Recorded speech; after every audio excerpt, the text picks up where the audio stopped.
నమస్కారం ETV news కు స్వాగతం. ఈనాటి ముఖ్యాంశాలు.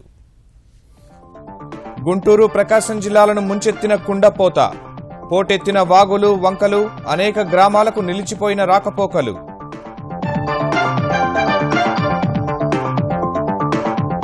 గురజాల మాచర్ల మధ్య కొట్టుకుపోయిన రైల్వే ట్రాక్, ఒంగోలులో నీట మునిగిన ట్రాన్స్కో స్టోర్స్, కొన్నేళ్ల తరువాత ఎత్తిపోతల జలపాతానికి వరద.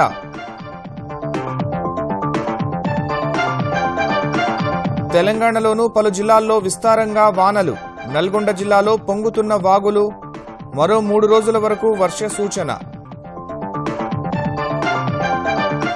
2 ఏళ్లలో పోలవరం పూర్తి చేసి తీరతామన్న చంద్రబాబు, ప్రాజెక్టు పనుల పరిశీలన, ప్రజల్లో అభద్రతా భావం పెంచొద్దని విపక్షాలకు సూచన.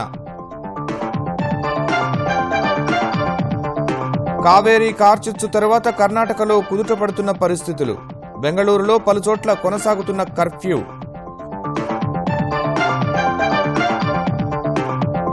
కావేరీ వివాదానికి చర్చలే పరిష్కారమన్న కేంద్రం, హింసాయుత ఘటనలకు పాల్పడవద్దని ఇరు రాష్ట్రాల ప్రజలకు ప్రధాని సూచన.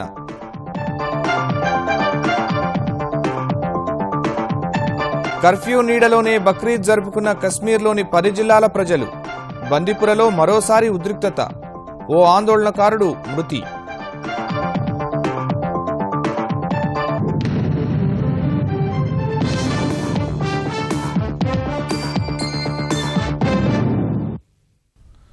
గత రాత్రి నుంచి కురిసిన భారీ వర్షానికి గుంటూరు ప్రకాశం జిల్లాల్లో వాగులు వంకలు పోటెత్తాయి. పల్నాడు ప్రాంతంలో పొంగిన వాగులు జనావాసాలను ముంచెత్తితే గురజాల పట్టణం జలదిగ్బంధంలో చిక్కుకుంది. బాపట్ల ప్రాంతంలో పంట పొలాలు నీట మునిగి రైతులు తీవ్రంగా నష్టపోయారు. ఒంగోలులో చాలా కాలనీలు నీట మునిగాయి. అనేక మండలాల్లో చెరువులకు గండ్లు పడగా పలు గ్రామాలకు రాకపోకలు స్తంభించాయి. వరద తీవ్రతపై స్థానిక నేతలు అధికారులను అడిగి తెలుసుకున్న ముఖ్యమంత్రి చంద్రబాబు సహాయ చర్యలు వేగవంతం చేయాలని ఆదేశించారు. పశ్చిమ మధ్య బంగాళాఖాతంలో కోస్తాంధ్ర తీరం సమీపంలో ఏర్పడిన అల్పపీడనానికి ఉపరితల ఆవర్తనం తోడై గత రాత్రి నుంచి గుంటూరు ప్రకాశం జిల్లాల్లో కుండపోత వాన పడింది. గుంటూరు జిల్లా దుర్గి మండలంలో అత్యధికంగా 27 సెంటీమీటర్ల వర్షపాతం నమోదైతే రెంటచింతలలో 23, మాచర్ల ఒంగోలులో 18, చీమకుర్తిలో 17, పిడుగురాళ్లలో 8, ఎర్రకొండపాలెం అద్దంకిల్లో 7 సెంటీమీటర్ల వర్షపాతం కురిసినట్లు విశాఖలోని వాతావరణ కేంద్రం తెలిపింది. ఎడతెరిపి లేకుండా కురిసిన వర్షం పల్నాడు ప్రాంతాల్ని అతలాకుతలం చేసింది. వాగులు వంకలు పొంగిపొర్లడంతో గురజాల పట్టణం జల దిగ్బంధంలో చిక్కుకుంది. ఆర్టీసీ బస్టాండులోకి భారీగా వరద చేరింది. గురజాల నడికుడి మధ్య దిండివాగు ఉధృతికి రైలు మార్గంపై 300 మీటర్ల దూరం వరద నీరు ప్రవహిస్తోంది. గురజాల మాచర్ల రైల్వే మార్గంలో 1/2 కిలోమీటరు మేర రైల్వే ట్రాక్ కొట్టుకుపోయింది. ఈ మార్గంలో రైళ్ల రాకపోకలు నిలిపివేశారు.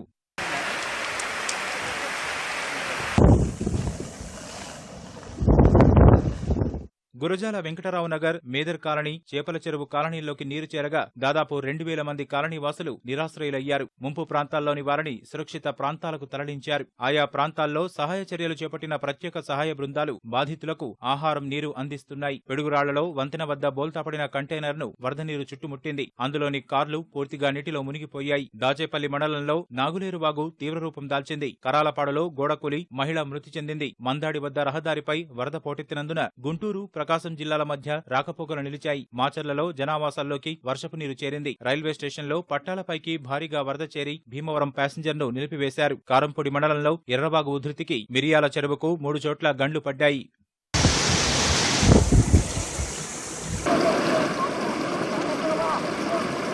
బాపట్ల మండలం జమ్ములపాలెం, నర్సాయపాలెం, కంకటపాలెం, మూలపాలెం, ఉప్పరపాలెం, పూండ్ల తదితర గ్రామాల్లోని 4000 ఎకరాల్లో వరి పంట మునిగింది. ప్రకాశం జిల్లా దర్శి, కుడిచేడు, ముండ్లమూరు, అద్దంకి, మద్దిపాడు, సంతనూతలపాడు, పెద్ద దోర్నాల, టంగుటూరు మండలాల్లో చాలా గ్రామాలకు రాకపోకలు నిలిచిపోయాయి. ఒంగోలు కొత్త కూరగాయల మార్కెట్, నెహ్రూ నగర్, ప్రగతి కాలనీ, భాగ్యనగర్ కాలనీలోకి వరద నీరు చేరింది. బలరాం కాలనీ, కేసరాజుకుంట, పోతురాజు కాలువ పరివాహక ప్రాంతాలు పూర్తిగా మునిగిపోయాయి.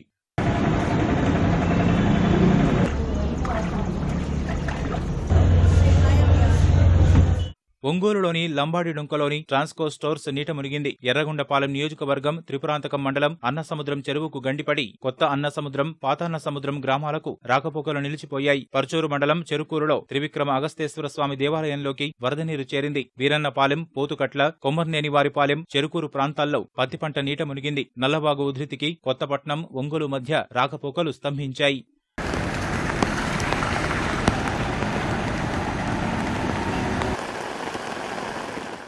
గుండ్లకమ్మ ప్రాజెక్టుకు భారీగా వరద నీరు చేరుతోంది. గుండ్లకమ్మ, దోర్నపు వాగుల నుంచి వస్తున్న ప్రవాహానికి ప్రాజెక్టు నీటి మట్టం 21.4 మీటర్లకు చేరింది. జలాశయంలోకి ప్రస్తుతం 2,700 క్యూసెక్కుల మేర ప్రవాహం వస్తోంది. తెలంగాణలో కూడా విస్తారంగా వర్షాలు కురుస్తున్నాయి. హైదరాబాద్లోని ఎల్బీ నగర్, వనస్థలిపురం, దిల్సుఖ్ నగర్, చైతన్యపురి, అమీర్పేట, పంజాగుట్ట, కూకట్పల్లి, ఖైరతాబాద్, లక్డీకపుల్, హిమాయత్ నగర్, సికింద్రాబాద్, మెహదీపట్నం, లంగర్ హౌస్, జుబ్లీహిల్స్, బంజారాహిల్స్ ప్రాంతాల్లో మోస్తరు వర్షం పడింది. వర్షానికి బషీర్బాగ్లోని సీసీఎస్ ఎదురుగా భారీ వృక్షం నేలకూలింది. పోలీసులు, జీహెచ్ఎంసీ సిబ్బంది చెట్టును రహదారి నుంచి తొలగించారు. నిజామాబాద్ జిల్లా కామారెడ్డి ప్రాంతంలో కురిసిన వర్షం వరి, చెరకు పంటలకు జీవం పోసిందని రైతులు ఆనందపడ్డారు. నల్గొండ జిల్లాలో వాగులు, వంకలు పొంగిపొర్లుతున్నాయి. మిర్యాలగూడ మండలం యాదగిరిపల్లి, తడకమళ్లలోని యాద్గార్పల్లి చెరువు అలుగుపోయడంతో రాకపోకలు నిలిచిపోయాయి. దేవరకొండలో పంటలు నీట మునిగాయి. పెండ్లిపాకల సమీపంలోకి వరద నీరు వచ్చి చేరింది.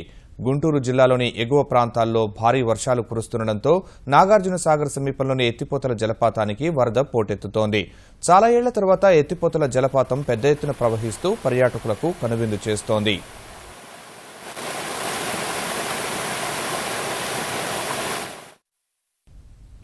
గత రాత్రి నుంచి ఎగువ ప్రాంతాల్లో కురిసిన వర్షాలకు గోదావరికి కూడా వరద ప్రవాహం పెరిగింది. ధవళేశ్వరం ఆనకట్ట వద్ద 10.9 అడుగుల నీటి మట్టం కొనసాగుతోంది. 2,60,000 క్యూసెక్కులకు పైగా నీటిని సముద్రంలోకి విడుదల చేస్తున్నారు. ఉపనది అయిన శబరి నుంచి ప్రవాహం కొనసాగుతున్నట్టు అధికారులు తెలిపారు. ఎన్ని అడ్డంకులు ఎదురైనప్పటికీ 2018 నాటికి పోలవరం ప్రాజెక్టును పూర్తి చేసి తీరుతామని ముఖ్యమంత్రి చంద్రబాబు స్పష్టం చేశారు. పోలవరం ప్రాజెక్టు పనులను స్వయంగా పరిశీలించిన చంద్రబాబు కేంద్రం సహకారంతో దశాబ్దాల కలను సాకారం చేస్తామని తెలిపారు. పోలవరంపై కొందరు రాజకీయాలు చేస్తున్నారన్న చంద్రబాబు ప్రజల్లో అభద్రతాభావం పెరిగితే కావేరీ లాంటి సమస్యలు ఉత్పన్నమవుతాయని అన్నారు. పోలవరం ప్రాజెక్టుకు 100% నిధులు అందజేస్తామని ఇటీవల కేంద్రం ప్రకటన చేసిన తర్వాత తొలిసారి ప్రాజెక్టు నిర్మించే ప్రాంతంలో పర్యటించిన ముఖ్యమంత్రి చంద్రబాబు పనుల తీరును స్వయంగా పరిశీలించారు. విజయవాడ నుంచి హెలికాప్టర్లో పోలవరం ప్రాజెక్టు ప్రాంతానికి చేరుకున్న ఆయన మొదట విహంగ వీక్షణం ద్వారా ఆ ప్రాంతాలను పరిశీలించారు. అనంతరం పనుల తీరుపై అధికారులతో సమీక్షించారు. ఆస్ట్రేలియా నుంచి దిగుమతి చేసుకున్న 70 కోట్ల రూపాయల విలువైన భారీ ఎక్సావేటర్, 20 కోట్ల రూపాయల విలువైన 6 డంపర్లను ప్రారంభించారు. తర్వాత ఎక్సావేటర్తో స్వయంగా మట్టి తోడి డంపర్లలో వేశారు. పోలవరం ప్రాజెక్టును పూర్తి చేసేందుకు పనులు వేగవంతం చేస్తామన్నారు. నాణ్యత కోసం ప్రతి సోమవారం సమీక్ష నిర్వహిస్తామని, 3వ సోమవారం ఆ ప్రాంతాన్ని స్వయంగా పరిశీలిస్తానని చెప్పారు. ఈ ప్రాజెక్టుకు 100% నిధులు కేటాయించినందుకు కేంద్రానికి ధన్యవాదాలు తెలిపిన ముఖ్యమంత్రి అందుకు సంబంధించిన ప్రక్రియను త్వరగా ప్రారంభించాలని ప్రధాని నరేంద్ర మోదీకి ఫోన్ చేసి కోరినట్లు తెలిపారు. ఈ రోజు ఉదయం కూడా నేను ప్రధానమంత్రి గారితో మాట్లాడాను. ఎందుకంటే ఇది నేషనల్ ప్రాజెక్ట్ గా పెట్టాను. నేషనల్ గా ప్రాజెక్ట్ పెట్టినప్పుడు ఏదైతే ఇటీవల కాలంలో వాళ్ళు అనౌన్స్ చేసిన దానికి మొత్తం వాళ్ళు ఎక్స్టెండ్ చేసిన సపోర్ట్ కి ధన్యవాదాలు కూడా తెలియజేశాను. నేను ప్రధానమంత్రి గారు కూడా చెప్పింది ఏదైతే మీరంతా కూడా దీన్ని నేషనల్ ప్రాజెక్ట్ ఇవ్వడం, స్పెషల్ స్టేటస్ కి ఈక్వలెంట్ గా ఏదైతే ప్రొవిజన్స్ ఉన్నాయో దాని ప్రకారం అన్ని వనరులు సమీకరిస్తామని వారు హామీ ఇచ్చారు. ఇవన్నీ ప్రాసెస్ చేయమన్నాను. 2018కి మొత్తం కంప్లీట్ చేయడానికి ముందుకు పోతున్నాం. రాజధాని నిర్మాణం, నీటి ప్రాజెక్టులపై కొందరు ప్రజలను రెచ్చగొట్టే చర్యలకు దిగుతున్నారని పరోక్షంగా వైకాపాపై మండిపడిన చంద్రబాబు ప్రజల్లో అభద్రతాభావం పెరిగితే కావేరీ తరహా సమస్యలు ఉత్పన్నమవుతాయని ఆందోళన వ్యక్తం చేశారు. కొంతమంది కావాలని ఏదో మాట్లాడుతున్నారు. ఈ రోజు మీరు చూస్తే 15 TMC of water Kaveri dispute మీరు చూస్తుంటారు. బెంగళూరులో మీరు చూస్తే బస్సులు తగలబెట్టడం అన్ని జరిగిన తర్వాత బెంగళూరు ఉన్నది మోస్ట్ బ్యూటిఫుల్ సిటీ. అభద్రతాభావం వచ్చిన తర్వాత ఎంత నష్టపోతారో మనం గుర్తుపెట్టుకోవాల్సిన అవసరం ఉంది. నీటి భద్రత, భూగర్భ జలాల పెంపునకు తమ ప్రభుత్వం చిత్తశుద్దితో పనిచేస్తోందన్న చంద్రబాబు ఆ దిశగా ప్రజలు కూడా కలిసి రావాలని పిలుపునిచ్చారు. కావేరీ జల వివాదంతో తీవ్రస్థాయిలో హింస చెలరేగిన కర్ణాటకలో ఉద్రిక్తతలు క్రమంగా తగ్గుతున్నాయి. కట్టుదిట్టమైన భద్రత కారణంగా నిరసనల తీవ్రత తగ్గినా అనేక చోట్ల ప్రజలు రోడ్లపైకి వచ్చి ఆందోళనలు చేశారు. అల్లర్లలో ఇప్పటివరకు 2 మరణించగా విధ్వంసకారులపై కఠిన చర్యలు తప్పవని కర్ణాటక సర్కార్ హెచ్చరించింది. తమిళనాడుకు నీరు విడుదల చేయాలన్న సుప్రీంకోర్టు ఆదేశాల్ని పాటిస్తున్నట్టు కర్ణాటక స్పష్టం చేసింది. అటు తమిళనాడులో కూడా నిరసనలు కొనసాగాయి. తమిళనాడుకు కావేరీ నదీ జలాల విడుదలకు వ్యతిరేకంగా కర్ణాటకలో నిరసనలు కొనసాగుతూనే ఉన్నాయి. సోమవారం జరిగిన హింసాయుత ఆందోళనలను దృష్టిలో పెట్టుకుని బెంగళూరులో 16 పోలీస్ స్టేషన్ల పరిధిలో కర్ఫ్యూ విధించడం సహా రాష్ట్రంలోని ఇతర ప్రాంతాల్లో ఆంక్షలు కొనసాగించారు. పెద్ద ఎత్తున భద్రతా సిబ్బందిని మోహరించి ఆందోళనకారులు గుమికూడకుండా చర్యలు చేపట్టారు. అనుమానాస్పద వ్యక్తుల్ని అదుపులోకి తీసుకున్నారు. కర్ఫ్యూ కారణంగా అనేక రహదారులు నిర్మానుష్యంగా కనిపించాయి. TCS, Infosys, Wipro, Flipkart, Amazon వంటి దిగ్గజ సంస్థలు తమ కార్యాలయాలకు సెలవు ప్రకటించాయి. అధికారుల ముందు జాగ్రత్త చర్యలతో నిరసనల తీవ్రత తగ్గినప్పటికీ కొన్ని చోట్ల హింస చెలరేగింది. బెంగళూరులో సోమవారం జరిగిన అల్లర్లలో సగం కాలిన తమిళనాడు బస్సుకు ఆందోళనకారులు మరోసారి నిప్పంటించారు. తీగెలరపాళ్యలో తమిళనాడుకు చెందిన మరో వాహనాన్ని దగ్ధం చేశారు. హెగ్గనహళ్లి, పట్టెగరపాళ్యలో కర్ఫ్యూని ధిక్కరిస్తూ రహదార్లపై టైర్లు తగలబెట్టేందుకు యత్నించిన నిరసనకారులపై పోలీసులు బాష్పవాయు గోళాలు ప్రయోగించి చెదరగొట్టారు.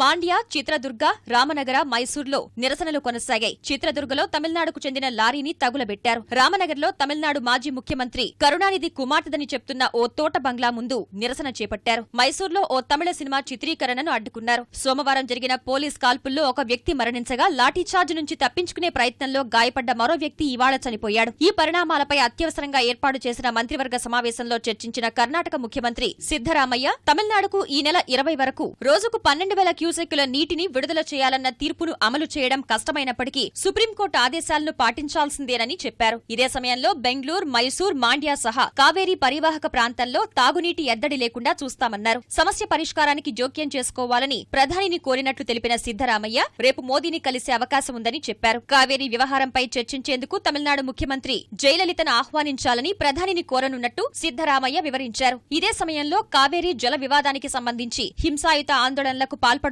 వారిపై కఠిన చర్యలు తప్పవని హెచ్చరించారు. పోలీస్ కాల్పుల్లో మృతి చెందిన వారి కుటుంబాలకు 10 లక్షల రూపాయల పరిహారం ఇవ్వనున్నట్లు ప్రకటించారు.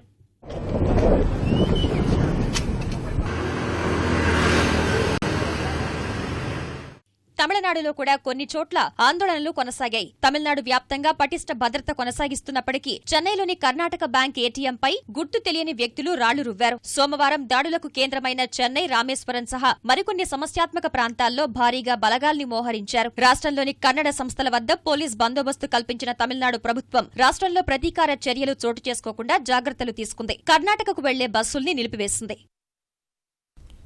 కావేరీ జల వివాదం నేపథ్యంలో కర్ణాటక, తమిళనాడులో హింస చెలరేగడంపై ఆందోళన వ్యక్తం చేసిన కేంద్రం శాంతి స్థాపనకు సహకరించాలని ప్రజల్ని కోరింది. ఈ మేరకు విస్తృత చర్యలు చేపట్టాలని 2 రాష్ట్రాల ప్రభుత్వాలకు సూచించింది. అన్ని సమస్యలు సామరస్యంగా పరిష్కరించుకోవాలని ఉద్బోధించింది. కర్ణాటకలో పరిస్థితిని అదుపు చేయడంలో సహకరించేందుకు మరో 700 మంది భద్రతా సిబ్బందిని పంపింది. కావేరీ జలాల కోసం కర్ణాటక, తమిళనాడులో చెలరేగిన హింసపై ఆవేదన వ్యక్తం చేసిన ప్రధాని నరేంద్ర మోదీ ఏ సమస్యకు హింస పరిష్కారం కాదన్నారు. 2 రాష్ట్రాల్లో చెలరేగిన హింస తననెంతో బాధించిందని ట్విట్టర్ ద్వారా వివరించిన ప్రధాని అన్ని సమస్యలు సంయమనం, చర్చల ద్వారానే పరిష్కారమవుతాయని అన్నారు. అందుకు చట్టాన్ని ఉల్లంఘించడం ప్రత్యామ్నాయం కాదని గుర్తు చేశారు. కర్ణాటక, తమిళనాడు ప్రజలు తమ తమ సామాజిక బాధ్యతల్ని గుర్తిరిగి వ్యవహరించాలని, జాతి ప్రయోజనాలు, జాతి నిర్మాణానికే ప్రాధాన్యమిచ్చి సంయమనం, ఐకమత్యంతో వ్యవహరించాలని సూచించారు.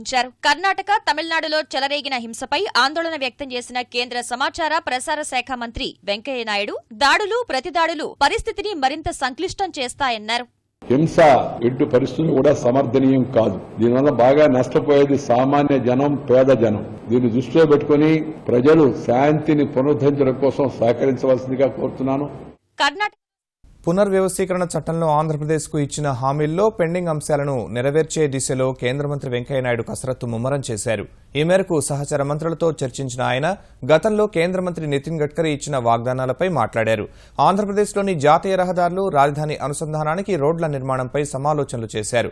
ఏపీపై ప్రత్యేక శ్రద్ధ పెడతామని గడ్కరీ హామీ ఇచ్చినట్టు వెంకయ్య చెప్పారు. ఏపీలో స్థాపించే రక్షణ సంబంధిత ప్రాజెక్టులపై రక్షణ శాఖ మంత్రి మనోహర్ పారికర్తో చర్చించిన వెంకయ్య ఇప్పటికే బీఈఎల్ ఏర్పాటుకు అనుమతిచ్చినట్టు తెలిపారు. త్వరలో శంకుస్థాపన చేయాలని పారికర్ సూచించినట్టు వెల్లడించారు. అమిత్ షాను కలిసిన వెంకయ్య ఏపీపై ప్రత్యేక దృష్టి పెట్టి ప్రత్యేక సాయం అందించాలని కోరారు. ఆంధ్రప్రదేశ్, తెలంగాణలో తాజా పరిణామాలపై గవర్నర్ నరసింహన్ ప్రధాని నరేంద్ర మోదీకి వివరించారు. ఈ మేరకు నిన్న ఢిల్లీ వెళ్లిన నరసింహన్ను ఈ ఉదయం ఆంధ్రప్రదేశ్ భవన్లో కేంద్ర మంత్రి సుజనా చౌదరి, ఆంధ్రప్రదేశ్ మానవ వనరుల శాఖ మంత్రి గంటా శ్రీనివాస్ కలిశారు. అనంతరం ప్రధాని నివాసానికి వెళ్లిన గవర్నర్ అరగంట పాటు మోదీతో సమావేశమయ్యారు. ఈ భేటీలో తెలుగు రాష్ట్రాల్లో రాజకీయ పరిణామాలు సహా ఆంధ్రప్రదేశ్కు కేంద్రం ప్యాకేజీ ప్రకటించిన తర్వాత పరిణామాలను ప్రధానికి వివరించినట్లు తెలిసింది. ఆంధ్రప్రదేశ్లో రక్షణ రంగ ఉత్పత్తుల తయారీకి అన్ని అవకాశాలు ఉన్నాయని రష్యా పారిశ్రామికవేత్తలు అభిప్రాయపడ్డారు. రక్షణ రంగ ఉత్పత్తుల తయారీకి ఏపీలో ఉన్న అవకాశాలపై ఇండో రష్యన్ డిఫెన్స్ తయారీ పరిశ్రమ 2 రోజుల సదస్సులో పాల్గొన్న పారిశ్రామికవేత్తలు భారత్లో తాము ఏర్పాటు చేయ తలపెట్టిన తయారీ కేంద్రాలపై వివరించారు. ఇందుకు సంబంధించి కేంద్రం అనుమతులు వచ్చిన తర్వాత నిర్ణయం తీసుకుంటామని రష్యాలోని యునైటెడ్ షిప్ బిల్డింగ్ కార్పొరేషన్ అధ్యక్షుడు రుక్మనోవ్ తెలిపారు. అనేక మంది ముఖ్యమంత్రులు పోటీ పడినప్పటికీ రష్యా కంపెనీలు ఆంధ్రప్రదేశ్ వైపే మొగ్గు చూపుతున్నాయని రాష్ట్ర ఆర్థిక బోర్డు సీఈఓ కృష్ణకిషోర్ వివరించారు. The saturation of shipbuilding facilities and shipbuilding related assets is so big here that for us it's extremely interesting and attractive to come to final conclusion, which we obviously will have to get approval for in the Russian government, and we believe that in the nearest future we will be able to announce our decision as soon as the respective procedures are completed. 7-8 రాష్ట్రాలు చాలా compete చేసినాయి వీళ్ళ కోసం. చాలా మంది ముఖ్యమంత్రులు కలిశారు వాళ్ళు, but they are totally impressed with Andhra Pradesh and with the vision of our honourable chief minister. వాళ్ళు చెప్పడమే కాకుండా చేయడానికి కూడా ముందుకు వచ్చారు. వాళ్ళ కోరిక ఏంటంటే వాళ్ళ మేజర్ మ్యానుఫ్యాక్చరింగ్ హబ్ ఇండియాలో మన విశాఖపట్నంలో పెట్టాలని వాళ్ళ కోరిక. ఇది మన ఇండియన్ డిఫెన్స్ రిక్వైర్మెంటే కాకుండా మేక్ ఇన్ ఇండియాలో వాళ్ళు ఎక్స్పోర్ట్ కూడా ఇక్కడి నుంచి ఎక్స్పోర్ట్ కూడా చేయడానికి ముందుకు వస్తున్నారు. సిక్కింలోని బుద్ధవనం నిర్మాణమే స్ఫూర్తిగా హైదరాబాద్లో అంబేద్కర్ విగ్రహాన్ని ఏర్పాటు చేస్తామని తెలంగాణ ఉప ముఖ్యమంత్రి కడియం శ్రీహరి తెలిపారు. హైదరాబాద్లో ఏర్పాటు చేయనున్న 125 అడుగుల అంబేద్కర్ విగ్రహ నిర్మాణం కోసం మంత్రులు నాయని నరసింహారెడ్డి, జగదీష్ రెడ్డి అధికారులతో కలిసి సిక్కిం బుద్ధవనాన్ని పరిశీలించి అక్కడి సాంకేతిక అంశాలను తెలుసుకున్నారు. ఇక్కడి నిర్మాణాలు హైదరాబాద్ అంబేద్కర్ విగ్రహ ఏర్పాటులో ఎంతో ఉపయోగపడగలవని కడియం అన్నారు. యావత్ సినీ లోకమంతా ఒకే గొడుగు కిందకు తీసుకురావాలన్న సంకల్పంతో ప్రపంచ ప్రఖ్యాత రామోజీ ఫిల్మ్ సిటీ వేదికగా ఇండీవుడ్ చలనచిత్రోత్సవాలను నిర్వహిస్తున్నట్లు తెలంగాణ సినిమాటోగ్రఫీ శాఖ మంత్రి తలసాని శ్రీనివాస్ యాదవ్ తెలిపారు. ఈ నెల 24 నుంచి 27 వరకు ఫిల్మ్ సిటీలో జరిగే ఇండీవుడ్ కార్నివల్ పై తెలుగు చలనచిత్ర నిర్మాతల మండలి, మూవీ ఆర్టిస్ట్ అసోసియేషన్ ప్రతినిధులతో చర్చించిన తలసాని చిత్రోత్సవం తెలుగు సినీ పరిశ్రమ అభివృద్ధికి దోహదపడుతుందన్నారు. 70,000 కోట్ల రూపాయల పెట్టుబడులు ఆకర్షించడమే లక్ష్యంగా ఈ కార్యక్రమం సాగుతుందన్న మంత్రి 75 దేశాలకు చెందిన 2,000 మంది ప్రతినిధులు హాజరవుతారని వెల్లడించారు. సినిమాల నిర్మాణ అనుమతుల కోసం సింగిల్ విండో విధానం తీసుకొస్తామన్న ఆయన అబ్దుల్లాపూర్ మెట్ సమీపంలో 100 ఎకరాల్లో అంతర్జాతీయ ప్రమాణాలతో ఫిల్మ్ ఇన్స్టిట్యూట్ను ఏర్పాటు చేసేందుకు తెలంగాణ ప్రభుత్వం నిర్ణయించిందని వివరించారు. ఈ ఉత్సవాలను ముఖ్యమంత్రి కేసీఆర్ లాంఛనంగా ప్రారంభిస్తారని చెప్పారు. We can make Ramoji Film City, or we can make Hyderabad as a permanent venue for this event. Initially, this was planned like this is a voyage through the entire Indian film industry, starting from Cochin, then Hyderabad, Bangalore, Chennai, and Mumbai.